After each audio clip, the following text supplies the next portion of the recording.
அல்லாஹ் வாழ்வாதாரத்தை சிலர்களுக்கு அள்ளி அள்ளி நிறைய கொடுக்கிறான். எபுசுத்து ரிஸ்கா, கொஞ்சம் சிந்திக்க வேண்டிய தகவல்கள். அல்லாஹ் எபுசுத்து ரிஸ்கா லிமன் யஷா, அல்லாஹ் தான் நாடுகிறவர்களுக்கு வாழ்வாதாரத்தை, ரிஸ்க்னா வாழ்வாதாரம், வாழ்வாதாரத்தை அள்ளி அளவில்லாமல் கொடுக்கிறான், நிறைய கொடுக்கிறான். வயக்கதிர், வேறு சிலர்களுக்கு வாழ்வாதாரத்தை அளவோடு கொடுக்கிறான். இது குர்ஆனுடைய ஒரு அடிப்படை. இது குர்ஆனுடைய ஒரு அடிப்படை. இந்த அடிப்படையில் நாம் என்ன புரிகிறோம்? ஒருவருடைய வருமானம் அவருடைய வாழ்க்கை தேவைக்கும் அத்தியாவசிய இதர தேவைகளுக்கும் போதுமானதாக மட்டுமல்ல, ஒருவருடைய வருமானம் வாழலாம், சேமிக்கலாம், வாழலாம், மிச்சப்படுத்தலாம். வாழ்வதற்கு 1000 பவுண்ட்ஸ் தேவை என்றால் அவருடைய வாழ்வாதார வருமானம் 10,000 பவுண்ட்ஸ், 9,000 பவுண்ட்ஸ்களை மிச்சப்படுத்த முடியும். அல்லாஹ் சிலருக்கு அப்படி கொடுத்திருக்கிறார். வேறொருடைய வருமானம் 1000 பவுண்ட்ஸ், அவருக்கு தேவையோ 5000. ஃபேமிலி தேவை, நோய் நொடிகள் தேவை, வீட்டுடைய பராமரிப்பு, டெலிபோன் பில், வாட்டர் பில், ஏனைய வாழ்க்கையுடைய தேவைகளை பூர்த்தி செய்வதற்கு ஒருவருக்கு கூடுதல் தேவைப்படுவது வருமானமோ மிக குறைவு.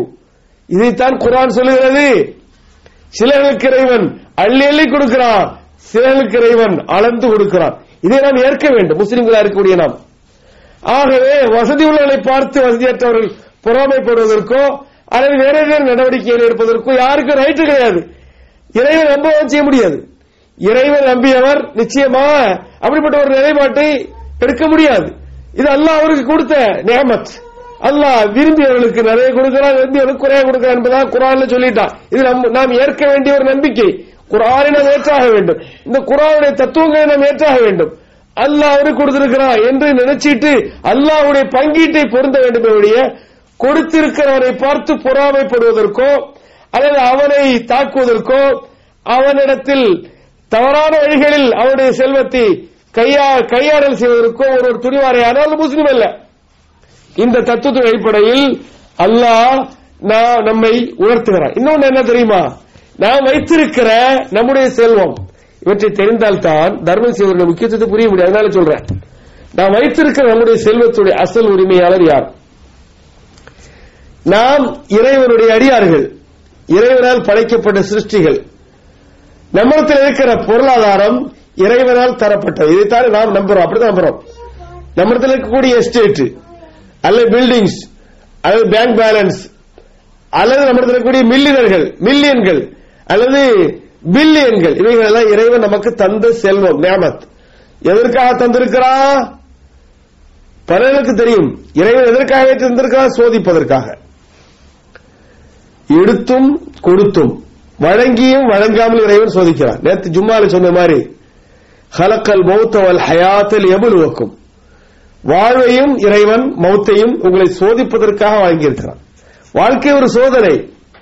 சோதனை களத்தில் ஒரு எக்ஸாமினேஷன் எழுதுற ஒரு தியேட்டர்ல, ஒரு ஹால்ல ஒரு மாணவன் 2.5 மணி நேரம் ஒரு சப்ஜெக்ட் எழுதுவதற்காக கொடுக்கப்பட்டால் அந்த 2.5 மணி நேரத்தை எவ்வளவு கவனமாக சப்ஜெக்ட் எழுதுறதுல, கொஸ்டினுக்கு ஆன்சர் பண்றதுல நேரத்தை கழிப்பார். அது போல முஸ்லிம் வாழ்க்கை கழிக்கணும். நமக்கு தரப்பட்டிருக்கிற நேரம் சோதனை நேரம். நாம் என்ன செய்கிறோம், என்ன செய்ய வேண்டும், என்ன செய்யக்கூடாது என்ற விதிமுறைகளோடு நாம் வாழ்கிறோம். ஆகவே சோதனை களத்தில் வாழ்கிறோம். எக்ஸாமினேஷன் தியேட்டருக்குள்ளார வாழ்ற ஒரு மாணவரை போல வாழ வேண்டும். நமக்கு இறைவன் தந்திருக்கிற நம்முடைய செல்வம், நாம் இறைவனுக்கு நிறைய நன்றி செலுத்தணும் என்கிறதுக்காக தந்திருக்கிறானா? எனக்கு பெரிய எஸ்டேட் தந்திருக்கிறான், ஒரு 50 பெரிய அடுக்குமாடி கட்டடத்துடைய உரிமையாளராக நான் இருக்கிறேன். செல்வம் இறைவன் வழங்குவது அவருடைய விருப்பத்துடைய அடிப்படையில் அல்ல.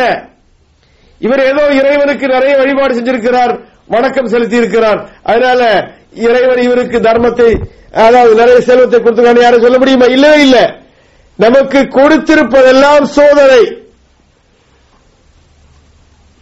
நபுலுவன்னக்கும், இதுக்கு எத்தனை வசனங்களை ஓதிக்கொண்டே போகலாம். அரபியில குர்ஆனுடைய வசனங்கள் ஏராளம். நமக்கு தந்திருக்கிற செல்வம் நமக்கு சோதிப்பதற்காக தந்திருக்கிறான் என்று. ஆகவே அன்புக்குரிய சகோதர சகோதரிகளே, நம்மிடத்தில் இருக்கிற குறைந்த செல்வமானாலும் அல்லது அதிக செல்வமானாலும் சோதனைங்கிற அடிப்படையில் இறைவன் அதை நமக்கு வழங்கி இருக்கிறான். இன்னொரு தத்துவம் என்ன, இன்னொரு அடிப்படை என்ன? இறைவன் நமக்கு தந்திருக்கிற உரிமை இது ஒரு பிரதிநிதித்துவ உரிமை. எல்லாம் சிந்திக்கிறவங்க, எல்லாம் யோசனை உள்ளவங்க, சிந்திக்கிறவங்க, படிச்சவங்க. அசல் உரிமை வேற, பிரதிநிதித்துவ உரிமை வேற. அசல் உரிமை அல்லாஹ்வுக்கு உள்ளது. செல்வத்துடைய அசல் உரிமையாளன் அல்லாஹ். நம்மிடத்தில் தந்திருக்கிறது இறைவன் நமக்கு ஒரு பிரதிநிதித்துவ உரிமை தந்திருக்கிறான். ஒரு ட்ரக்கிஸ்ட் வரார், அது ஒரு ரெப்ரசன்டேட்டிவ் வரார், மெடிக்கல் ஸ்டோர்ல இருந்தோ அல்லது இந்த ட்ரக்குகளுடைய கம்பெனியில இருந்து ஒருத்தர் வரார், ஒரு டையும் கட்டிட்டு ஒரு பேகம் தூக்கிட்டு ஒரு டாக்டர் சந்தைக்கு வரார், மருந்தை அறிமுகப்படுத்துவதற்காக வரார். அவர் அந்த கம்பெனியுடைய ரெப்ரசன்டேட்டிவ். அவருக்குள்ள உரிமை அந்த மருந்து விஷயத்துல ஒரு பிரதிநிதித்துவ உரிமை. முதலாளியினுடைய, கம்பெனி ஓனருடைய அல்லது பார்மசி ஓனருடைய சட்டப்படிதான் இவர் டாக்டர் இந்த மருந்தை அறிமுகப்படுத்துறதுடைய விலையை சொல்லணும். இவருக்கு தாந்தோணித்தனமா தனிஷ்டப்படி இந்த உரிமையை பயன்படுத்தி தான் முதலாளிங்கிறதை போல தானே ஒரு பெரிய ஒரு இந்த ட்ரக் மேனுபேக்சரர் போல இந்த டாக்டர் இவருக்கு அறிமுகப்படுத்துறது ரைட் இல்ல. காரணம் இவர் ஒரு ரெப்ரசன்டேட்டிவ். நாம யாரு என்றால் நமக்கு தந்திருக்கப்படக்கூடிய உரிமை ஒரு பிரதிநிதித்துவ உரிமை. பிரதிநிதித்துவ உரிமை, அசல் உரிமை யாருக்கு? அல்லாஹ்வுக்கு உள்ளது. இதனால வான்ஃபிகு இறைவன் குர்ஆன்ல ஒன்றுக்கு அதிகமான வசனங்களில் வசனத்தை சிந்திப்பதில்லை நம்ம பலர்கள். குர்ஆனை ஓதுறதில்ல, குர்ஆனை வாசிக்கிறதில்ல, விளங்குறதுக்காக உட்கார்றதில்ல.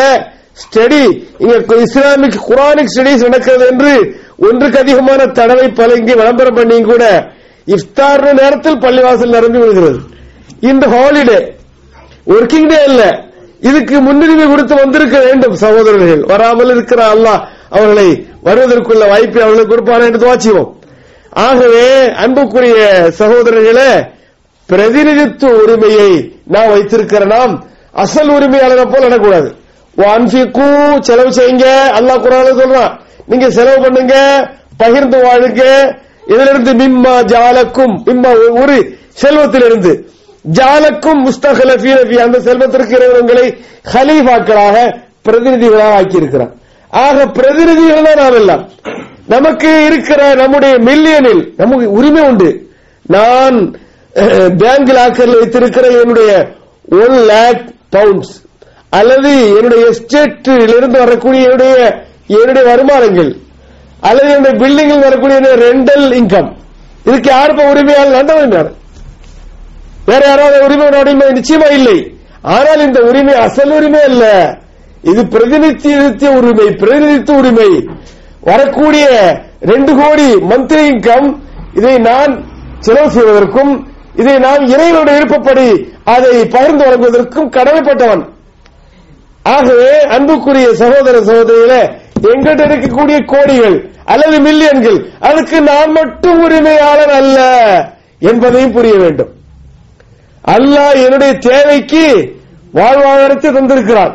எனக்கு மாதம் அதாவது 1 லட்சம் ரூபாய் செலவு, 1 லட்சம் டாலரோ பவுண்டோ ஏதாவது வச்சுக்கிடுங்களேன், ஒரு மாதத்திற்கு $1 லட்சம் அல்லது பவுண்ட்ஸ் செலவு என்றால் எனக்கு 5 லட்சம் ஏன் தாரா? எனக்காதாரா? ஒரு சின்ன உதாரணம் தாய்மார்களுக்கு புரிவதற்காக சொல்கிறேன். நான் ஒரு கெஸ்டுடைய வீட்டுல கெஸ்டா போறேன். என்னுடைய அண்ணனுடைய வீடு, தம்பியுடைய வீடு அல்லது உறவுடைய வீடு அல்லது நட்புடைய வீடு, நண்பருடைய வீடு. அங்கே ஒரு குழந்தை இருக்கிறது.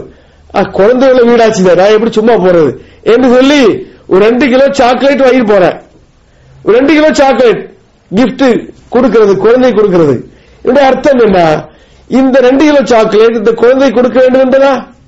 2 கிலோ சாக்லேட் ஒரு தாயார் ஒரு தகப்பனர் குழந்தை கொடுப்பாங்களா? இல்ல. இந்த குழந்தையும் இந்த சாக்லேட்டை அருந்த வேண்டும், பயன்படுத்த வேண்டும். குழந்தையுடைய பெற்றோர்களும் அதை சாப்பிட வேண்டும். அந்த வீட்டில் வருகிறவர்களுக்கு போது பகிர்ந்து வழங்க வேண்டும். குழந்தையுடைய உற்றார் உறவினர், அக்கா தங்கச்சி, மற்ற வட்டம், அவங்களுடைய பழகிய வட்டங்களுக்கு எல்லாம் இதை கொடுக்க வேண்டும் என்பதற்காகத்தான் நான் 2 கிலோ சாக்லேட் வாங்கி ஒரு குழந்தை கொடுக்கிறேன். ஒரு ஊர்ல ஒரு குழந்தைக்கு சாக்லேட் வாங்கி என்று சொல்லி நான் ஒரு 1000 ரூபாய் நோட்டை கொடுப்பேன். ஆனால் ஒரு 100 ரூபாய் பவுண்டை கொடுப்பேன். அதோட நோக்கம் இந்த குழந்தைக்கு சாக்லேட்டை கொடுக்கணும் அர்த்தம் இல்ல. இந்த 100 ரூபாய் பவுண்ட்ஸை நீங்க பேரண்ட்ஸ் நீங்க பயன்படுத்துங்க, தேவையுள்ளவங்களுக்கு கொடுங்க என்பதுதான். இது நாம் எல்லாரும் புரிஞ்சு வச்சிருக்கிற தத்துவம். அல்லாஹ் சுப்ஹானஹு வ தஆலா நமக்கு வழங்கி இருக்கிறான். என்ன வழங்கி இருக்கிறான்? மில்லியனை வழங்கி இருக்கிறான், லாக்ஸ் அண்ட் லாக்ஸ் வழங்கி இருக்கிறான், கரோடு வழங்கி இருக்கிறான். என்னுடைய தத்துவம் என்ன? எனக்கு மட்டுமா? எனக்கு எல்லாம் வேற யாருக்கு அதுல இல்லையா? நிச்சயமாக அப்படி யாரும் புரிய மாட்டாங்க, புரியக்கூடாது. ஆகவே இவற்றை எல்லாம் எதற்காக விளக்கி சொல்கிறேன் என்றால், நாம் உடைமைப்படுத்தி இருக்கிற நம்முடைய செல்வத்துடைய உடைமை என்ன என்பதனை புரிய வேண்டும் என்பதற்காக சொல்கிறேன். நம்முடைய உடைமையை நாம் எப்படி பயன்படுத்த வேண்டும் என்பதற்காக சொல்கிறேன். நாம் தந்ததை நீங்க செலவு செய்யுங்க. சூரத்துல் பக்ராவுடைய முந்தைய வசனத்தில் இறைவன் சொல்கிறான், நாம் தந்தது, நாம் வழங்கியது, நான் உங்களுக்கு தந்தது என்றுதான் அல்லாஹ் சொல்றான். ஆகவே அசல் உரிமை நமக்கு இல்லை என்பதை ஒன்றுக்கு அதிகமான வசனங்களில் குர்ஆன் உணர்த்துகிறது. ஆகவே செல்வம் படைத்தவர்கள், செல்வத்தை கையில் வைத்து செலவு செய்கிறவர்கள் இவற்றையெல்லாம் நன்றாக உணர வேண்டும். நான் தந்தது நான் தந்தது என்று ஏன் சொல்லுகிறான் இறைவன்? ஏன் சொல்கிறான்? இந்த பிரபஞ்சத்தினுடைய அதிபதி அவன் தான். வானம் அவனுக்கு உள்ளது, பூமி அவனுக்கு உள்ளது, எல்லா கடலும் சூரியனும் சந்திரனும் அனைத்து உடைமைகளும் அல்லாஹ் தான், அல்லாஹ்வுக்கே உரியது.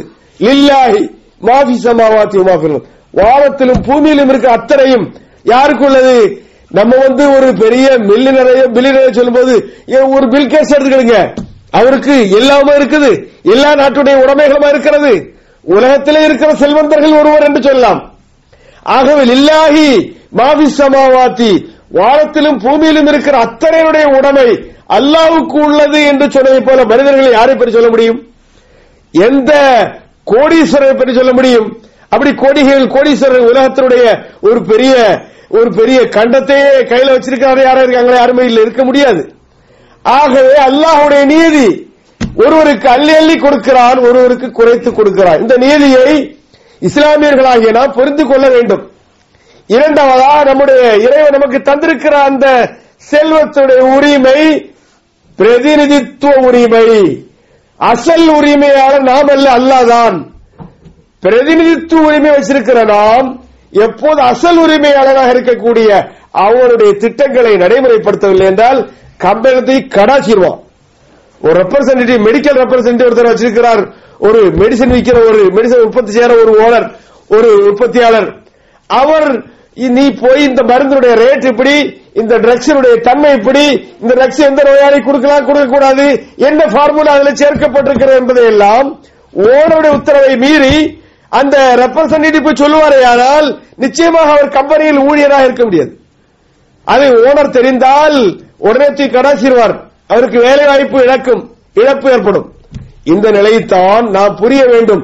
நம்மிடத்தில் தந்திருக்கிற நம்முடைய செல்வத்தினுடைய அசல் உரிமை நமக்கு உள்ளதல்ல, நமக்கு பிரதிநிதித்துவ உரிமை. ஆகவே இறைவன் எப்படி சொன்னானோ அதுபடி அதை செலவு செய்ய வேண்டும். இப்ப அல்லாஹ் என்ன சொல்லி இருக்கிறான்? நம்முடைய தந்திருக்கக்கூடிய செல்வங்களை எப்படி பயன்படுத்த வேண்டும் என்று சொல்லி இருக்கிறான் பாருங்க. ஒமன் யுக்ரிதுல்லாஹ கர்தன் ஹஸனன், ஒமன் யுக்ரிதுல்லாஹ கர்தன் ஹஸனன் ஃபயுதாயிஃபு லஹு.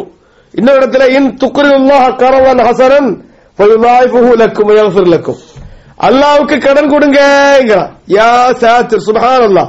ஆச்சரியம் பாருங்க. இந்த பிரபஞ்சத்துடைய உரிமையாளன், இந்த பிரபஞ்சத்துடைய ஒரு நாட்டுடைய உரிமையாளர் அல்ல.